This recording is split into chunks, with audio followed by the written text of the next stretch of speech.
Onivia, League of Legends highlights. It's not as great in terms of what it's going to give you in peel, but I think it is incredible in terms of what it can do for a setup on engages, especially in the mid game where this Renekton's going to be at its strongest. Yeah, okay, I don't mind it. You're actually losing your sustain in the lane. No 6 for Canyon yet, so I don't think he's going to commit, but he sees King go through. Yeah, that's the stun. Let's see whether Khan can actually survive until Canyon gets here. Keen now looking for the Scion, as old he's going to get slowed and knows that he's dead. Wants to be able to get in range, but it's not going to happen. First blood goes over to W8D1 Afreeca. Respect value, however, it is still something, and a move closer towards a potential soul point here Exactly. in this game. When you get the lone cloud, it means that what you are gaining is that you have one step closer to the 3 more valuable souls. Yeah, exactly. Crocodile has Afreeca a little bit split. Good lick of tongue there from Beryl as the arrow will connect towards the backline, but Showmaker still able to distort out. Keen getting crushed by Khan, whose health bar is just starting to get gigantic. Ghost with the Fate's Call. Lehen splashes on forward though, as Khan wants to be able to get in here to help out. The Rift Herald was taken by Canyon, I believe, but it looks like Afreeca are finding the team fight. The Thrall's working out. Leo looking for Showmaker off to the side as well. And Afreeca, the team fighting between Game 2 and now, just looking so good. And this is why their comp is so strong in the mid game. That's why they build around this Renekton so well. With this team fighting comp, it's so fantastic when you do pull off the combo. They waited to lead. And based on compositions, it just feels like the more advantages Afreeca get, the more exponentially good it gets. Exactly. As Fly now going to get turned on. Sorry, Khan going to get turned on. The arrow from downtown will make sure the Scion cannot participate.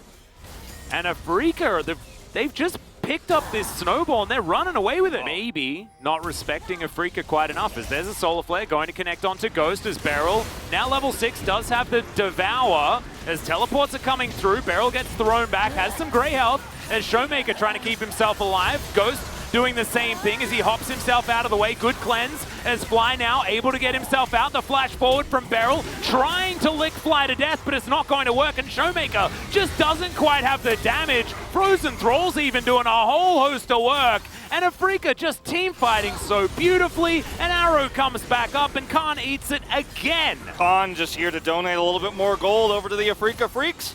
And in that fight, Dread was about, I'd say, maybe 8 or 9 seconds away from his ultimate. Right, he's going to connect onto Canyon there, just barely, as Khan was trying to take the Rift Scuttler. Is going to be able to do so, but it should mean that Canyon is dead. He does use his Crescent Guard, as Leo's going to take a fair bit of damage. And Khan decides instead he wants to turn into a train. Ghost is going to get himself as well, but it's the arrow.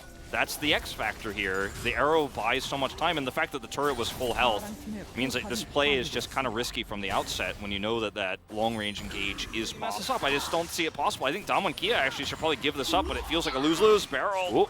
Yeah, that's the listing lazily to the south, as there's the Abyssal Dive. They're going to get straight on top of Leo as Showmaker finds the chains. Beryl finds the Fate's Call, and now he's flashing after Dread. The exhaust goes down, and maybe we cast a blessed W8D1. I'm not entirely sure, but Dread's definitely dead. Ghost might burn down, as there's the big old shield that you now get from the Devour, as another Abyssal Dive comes through for a big knock-up, but Beryl may actually die here. Canyon's going to get exploded. Big knock-up from Khan as Showmaker off to the side. Keen knows that he's the target they need to go for, but Afreeca, once everyone gets there... Follow from that. Yeah, the arrow is going to interrupt a back. I like it. Hey, he's a sniper, and that's on an extremely low cooldown. Be too phased by this at all. The amount of vision control for Afreeca, though, it's just nutty. Yeah. I mean, top side of the map and bottom. Still in with a fight at the moment. Looking for some extra poke. Wind becomes lightning, not going to connect there. Showmaker doing a little bit of poke himself, you know, before this Mountain Soul is up. Like, he can do a lot.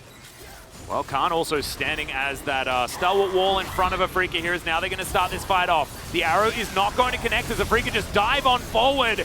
Ghost now going to continue actually dancing through, and they have so much CC. Fly goes gold, and the Moonfall is massive as Dread picks up the backline. The bottom lane are just going to be obliterated as Showmaker tries to get out of here, but Afreeca, they have almost everyone still alive. Dread's going to trade places with Canyon as Showmaker finishes him off in the end, but Afreeca will still be able to get the Mountain Soul, and I think this is really going to put them in a great position to win. I mean, it's so hard to win from here on out. This was your last chance, and Showmaker did everything he could in that fight. I mean, literally everything. He played it basically perfectly. Did a lot of poke before the fight started. Lived until the end. Did the damage there when Ghost was collapsed on. And Khan did a lot of peeling, right? The Gargoyle Stone Plate fight. How do you lose this Baron fight now? Well, for Damwon, there's quite a few ways. This is potentially one of them, as Canyon's going to get dove on. The arrow is going to land onto the Tahm Kench, but you can see the Devour has to be used very early in this fight. Khan is tanking up a lot of damage as Ghost trying to get some hits in. Fly going to ult himself for 0 damage, and that's definitely high value, as there's the pullback. Barrel's going to take way too much, and he's going to get taken out. But to lose just Barrel, it's probably the best. One Kia. Yep, Khan going to move on in here. Really nice position.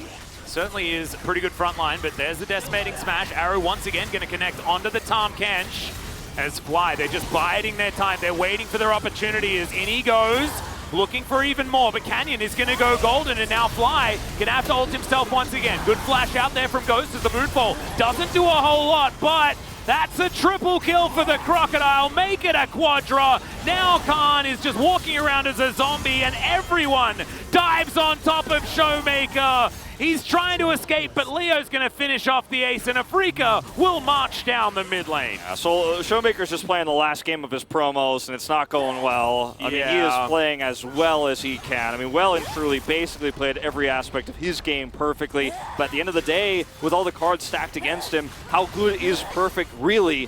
Damwon Kia gonna end up losing this 3rd game in pretty fiery fashion. Fly, on his highest win rate champion, gets his 1000th kill and will upset yet another of our top 3. Afreeca taking out Genji, now taking out Damwon Kia.